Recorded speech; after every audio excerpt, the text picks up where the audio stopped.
किसी की बाप के अंदर ताकत नहीं है कि मेरा धर्म परिवर्तन करा सके। शबनम शेख ना जोधा भाई से कम है, ना झांसी की रानी से कम है।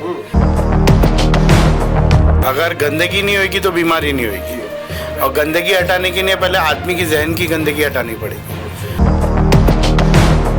स्लम इलाकों में ख़ास तौर से हम लोग खुद ध्यान नहीं देते। हमने अपना घर साफ किया, कचरा उठाया बाहर फेंक दिया, कचरा उठाया गटर में फेंक दिया।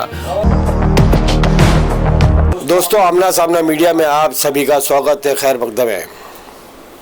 मैं आपका मेज़बान राशिद अजीम, एक नौजवान शख्सियत के साथ। कहते हैं कि जान है तो जहान है।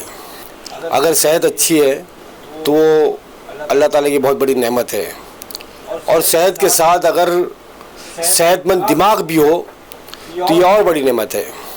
तो आज ऐसी एक नौजवान शख्सियत जो सेहतमंद भी है, जिस्म से भी और दिमाग से भी, और जब ये दोनों चीज़ें पैदा हो और दोनों चीज़ें मौजूद हो तो यकीनन वो शख्स कामयाब कहलाता है, कामयाबी की तरफ जा सकता है। और अगर इसमें हम और इजाफा करें कि ऐसा शख्स जो समाजी और मिली और फलाही मुद्दों को सामने रखता है, लोगों के काम आता है, तो वो नाम आता है बांद्रा के मशहूर, जिन्हें बिल्डर के नाम से भी लोग जानते हैं, वो नाम है नवेद चौधरी का। नवेद चौधरी बांद्रा के बहरामपाड़ा घास बाज़ार में एक कारोबारी है। उन्हें अभी हाल ही में बम्बई शहर की मशहूर खातून, जिसे कि हम कह सकते हैं कि लेडी डॉन है, जो स्मार्ट भी है, खूबसूरत भी है, उनकी एक तंजीम है help care foundation. Help care foundation ने बहुत सारे काम किए हैं, ये हम जानते हैं। शबनम शेख साहबा को हमने देखा है कि लोगों के मसाइल को वो हल करती चली आई हैं। उनका विवादों से भी बहुत गहरा रिश्ता रहा है। हो सकता है कि उनका मिजाज अलग हो, लेकिन काम करने में वो कभी पीछे नहीं हटती, और अपने मिजाज की वजह से ही वो कभी कभी विवादों में घिर जाती हैं।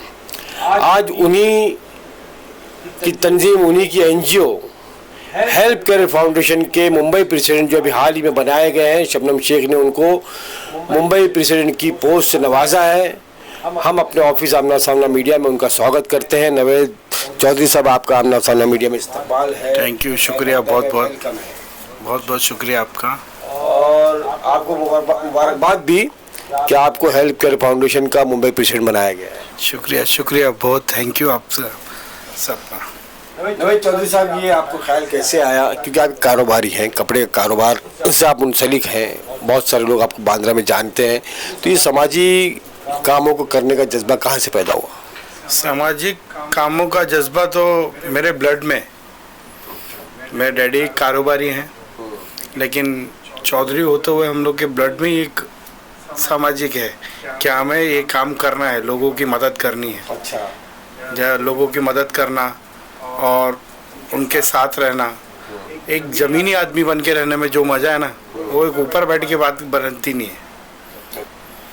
जैसे कि आपने कहा कि चौधरी हैं, लोगों की मदद करते हैं, तो चौधरी इलाके के हैं कि खानदानी चौधरी है? खानदानी चौधरी है, जोधा के खानदान से हम। जोधा भाई के खानदान से? हाँ, जोधा के खानदान से हमारी पूरी डिटेल है, खानदान से, हम कहाँ से हैं, क्या नहीं है, मेरे दादा, परदादा, फिर वो पूरा है, पूरा शजरा है माशाल्लाह आपके पास में है हमारे पास। तो ऐसा तो नहीं कि शबनम शेख साहिबा ने जो है आपको इसीलिए चुना हो कि आप जोधा भाई के खानदान से हैं, और शबनम शेख खुद जो है जोधा भाई से कम नहीं है? शबनम शेख ना जोधा भाई से कम है, ना झांसी की रानी से कम है। वो एक ऐसी लेडीज हैं, ऐसी खातून है, वो एक झांसी की रानी भी हैं और मदर टेरेसा भी हैं। अच्छा, दोनों चीज़ें। तो आपको उन्होंने जो मुंतखब किया है, या आपका को जो मुंबई की जिम्मेदारी दी है, आप उस जिम्मेदारी को किस तरह से निभाएंगे? क्या आपके मंसूबे हैं, क्या आपके आगे प्लानिंग है?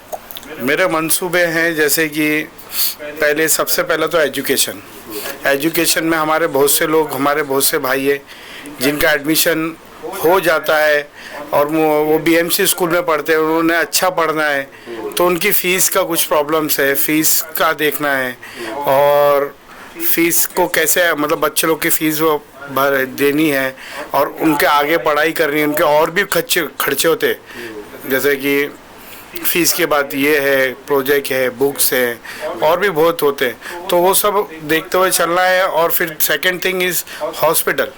आजकल हॉस्पिटल में एक बहुत, आपको तो पता है कि एक अच्छा हॉस्पिटल में अगर आपको ट्रीटमेंट कराना है, एडमिट हो गया तो क्या चार्ज आ रहे हैं, क्या हो रहा है, क्या नहीं हो रहा है, आपको अच्छी तरीके से पता है। तो वहाँ थोड़ा बिल को कंसेशन कराना है।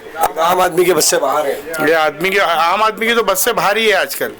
कहाँ से होएगा? टेस्ट है आजकल, एक ब्लड टेस्ट भी कराने जाओ तो 600-700 से कम नहीं होएगा।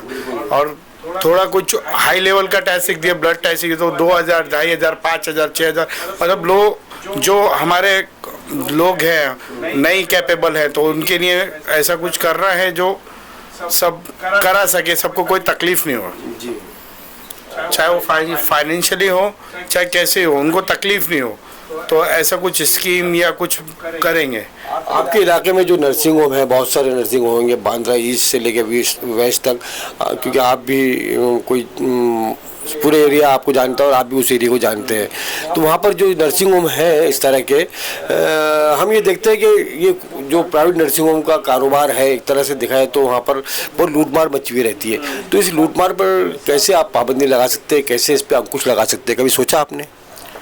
अब ये तो बहुत बड़ा एक करप्शन है, जैसा आपको भी पता होगा, ये तो बहुत बड़ा करप्शन है। आजकल डॉक्टर अपने इधर प्राइवेट में बैठता है, बीएमसी में बैठता है तो वो 2 घंटे, अपने प्राइवेट में बैठता है तो 500 रुपये लेता है। एक चाइल्ड डॉक्टर होते हैं, जो बच्चे के डॉक्टर होते हैं, तो मैं उसका नाम नहीं लेना चाहूँगा, लेकिन मैं उसके बारे में बताना चाहता हूँ। वो महात्मा गांधी हॉस्पिटल में भी बैठता है, होली फैमिली में भी बैठता है और वहाँ भी बैठता है। महात्मा गांधी में 200 रुपये लेता है, अपने यहाँ 800 रुपये लेता है, और होली फैमिली में 1200 रुपये लेता है।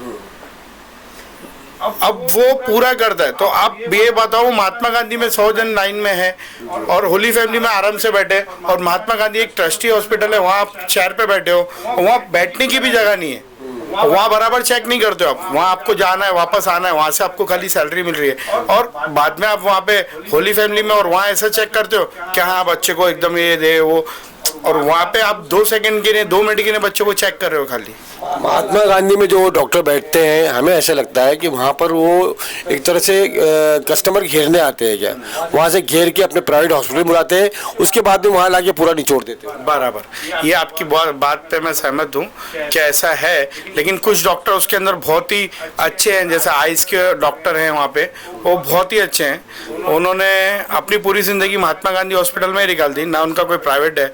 ऐसे कुछ है, और कुछ जो आपने कहा है कि वो घेरने आते हैं वैसे भी है।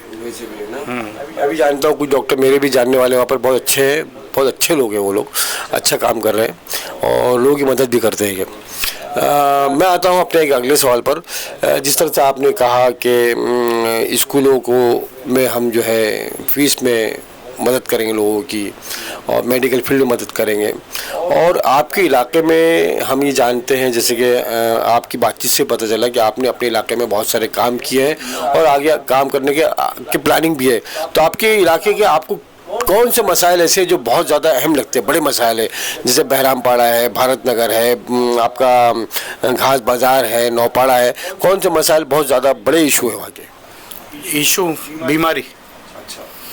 बीमारी, अगर गंदगी नहीं होगी तो बीमारी नहीं होगी, और गंदगी हटाने के लिए पहले आदमी की जहन की गंदगी हटानी पड़ेगी। जिंदगी अभी ये गंदगी हटाने के लिए, जैसे कि हमारे यहाँ पे नीचे किसी का G+1 है, नीचे किसी का, ऊपर किसी का है, तो नीचे के और ऊपर वाले दोनों अलग अलग है, लेकिन वो घेर रहे हैं या कुछ, मतलब वो लोग में थोड़ी मगजमारी है। अब नीचे कचरा नहीं उठाने वाले आ रहे हैं, उससे गंदगी है, उससे बीमारी हो रही है, तो उसको साफ कराना है या कुछ ऐसा करना है कि गंदगी नहीं होवे। वहाँ पे हमेशा टेस्ट चालू हो, टेस्टिंग हो, लोग बीएमसी वाले आके वहाँ पूछे, ऐसा सब करना है हमें। ये जिम्मेदारी किसकी बनती है? क्योंकि जो वहाँ के हम देखते हैं कि स्लम इलाकों में ख़ास तौर से हम लोग खुद ध्यान नहीं देते हैं। हमने अपना घर साफ किया, कचरा उठाया बाहर फेंक दिया, कचरा उठाया गटर में फेंक दिया। और बहरामपाड़ा की, भारत ने या आपके घास बाजार की या नौपाड़ा की गलियाँ भी बहुत पतली पतली है, जाने का रास्ता तक नहीं है। इसका कोई हल नहीं है इसका, कि लोगों को आप रोकते नहीं है कि भाई अपने घरों का कचरा जो है किसी ऐसी जगह पर डंप करें जहाँ पर बीमारी का खतरा भी कम हो जाए और गटर भी चौकअप ना हो। हर कोई चाहता है, जब हम फैमिली लेके रहते हैं जहाँ, तो हर कोई चाहता है कि हमारी जगह साफ हो। मैं नहीं, हर कोई चाहेगा। जब मेरी भी फैमिली वहाँ रहती है, सबकी फैमिली रहती है, तो वहाँ चाहते हैं। लेकिन कुछ लोग नहीं चाहते होंगे, तो वो हमारी भी जिम्मेदारी है, उनकी भी जिम्मेदारी है साफ रखना, उनकी भी और हमारी भी। तो हमको ये करना है कि जिनके जो नहीं समझ रहे उनको समझाना है कि ये तुम ये मत करो, ये गंदगी से तुम्हारा भी नुकसान है, हमारा भी नुकसान है। ये सफाई रहेगी तो हमारे भी बीमारी दूर रहेगी, आपकी भी बीमारी दूर रहेगी। ये जिम्मेदारी मेरी भी है, तुम्हारी भी है, और जो लोग रह रहे हैं उन सब की है। सबकी बराबर की जिम्मेदारी है। और सफाई तो हमारे इस्लाम में निस्फ ईमान है। यानी अगर हम हमारे अंदर सफाई नहीं है, या हमारे इलाके में सफाई नहीं है, हमारे घर में सफाई नहीं है, तो निस्फ ईमान से मुराद ये कि हम अगर सफाई नहीं है तो हम आधे ईमान के साथ जी रहे हैं। ये लोगों को समझना होगा और आप लोगों को समझाना होगा। तो आगे कुछ इस तरह का प्लान है आपका कि आप लोग काम करेंगे वहाँ पर? इंशाल्लाह ये काम तो मैं ज़रूर करूँगा, लोगों को समझाना भी और सफाई रखना भी और कुछ समझना भी। मतलब अभी उम्र में तो मैं थोड़ा कम ही हूँ, लेकिन पब्लिक से दरख्वास्त करूँगा, जो मेरे चाचा मेरे से उम्र में बड़े हैं, उनसे सबसे कहना चाहूँगा कि सफाई हमारा आधा ईमान है, हमें सफाई रखनी है। कि आप जो है अकेले तो नहीं कर सकते, इसमें नौजवानों की टीम चाहिए, अच्छे नौजवानों की जिनको इस काम का जज्बा भी हो और कुछ खिदमत खल्क करने का जज्बा रखते हो। वैसी टीम बनानी पड़ेगी कि आपकी टीम है? मेरी टीम तो माशाल्लाह बहुत बड़ी टीम है। जैसे कि आप लोगों ने कल देखा होगा, जब मुझे मुंबई प्रेसिडेंट का पद दिया जा रहा था हेल्थ केयर फाउंडेशन की तरफ से, तो कितने लोग थे, कितने लड़के थे, वो ना कहीं बुलाए हुए थे, सब मेरी खुद की टीम थी वो। और वो तो अभी कुछ भी नहीं दिया। अगर हम जुड़ना चाहें तो बहुत सारे जन जुड़ जाएंगे। वो तो कल मैं लेके आया था, और इंशाल्लाह सबको जोड़ के चलना है और सबको बुला के और सबके साथ ये करना है कि ये काम होना ही है। अब करके ही इसे दम लेना है। अच्छा, एक आखिरी सवाल। जैसे कि आपने मुझे शुरू में बताया कि आप चौधरी ख़ानदान से, जोधा भाई के ज़माने से आपका ख़ानदान चला आ रहा है। हाँ, तो देश में इस तरह की हवा बनी है और कुछ लोग कहते हैं कि जो पहले हिंदू थे अब मुसलमान हो गए, हम उनका धर्म परिवर्तन कराएंगे, घर वापसी कराएंगे। एक घर वापसी तो वसीम रिजवी की हो गई है। आपका इस बारे में क्या कहना है? इस सवाल के साथ मैं अपनी बात को ख़त्म करूँगा। आप क्या कहना चाहते हैं वसीम रिजवी के ताल्लुक से और घर वापसी के ताल्लुक से? पहले तो मैं बता दूँ, मेरा धर्म इस्लाम और इंडिया, मेरा देश एक बराबर है मेरे लिए। मेरा धर्म और मेरा देश मेरे लिए एक बराबर है, और किसी की बाप के अंदर ताकत नहीं है कि मेरा धर्म परिवर्तन करा सके। और रहा वसीम रिजवी का सवाल, वसीम रिजवी ने तो बहुत ही अच्छा काम किया घर वापसी करके। मेरे ख्याल से वो डुप्लीकेट है, ओरिजिनल होते तो पता चलता। मेरे ख्याल से पहले से ही वो डुप्लीकेट थे और ये नाटक करके आ रहे हैं। ये तो एक मुसलमान की बात ही नहीं है। आज ये जो कर रहे हैं, मुसलमानों का नाम खराब कर रहे हैं। जो भी उन्होंने करा है, मुसलमानों का नाम ही खराब करा है ना। चलिए, अब तो उनकी कहानी ख़त्म हो गई। कहते हैं कि उर्दू में एक जुमला है कि खस कम जहाँ पाक। ठीक है, तो अब उनको जहाँ जाना था, जहाँ से आए थे वहाँ चले गए।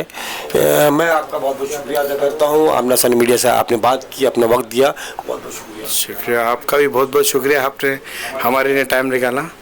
और आगे भी इंशाल्लाह आपसे मुलाकात होती रहेगी। दोस्तों, ये थे नवेद चौधरी साहब, कैमरा पर्सन शाहिन पटेल के साथ मैं आपका दोस्त राशिद अजीम। इजाज़त दीजिए। जय हिंद, जय महाराष्ट्र, धन्यवाद, शुक्रिया।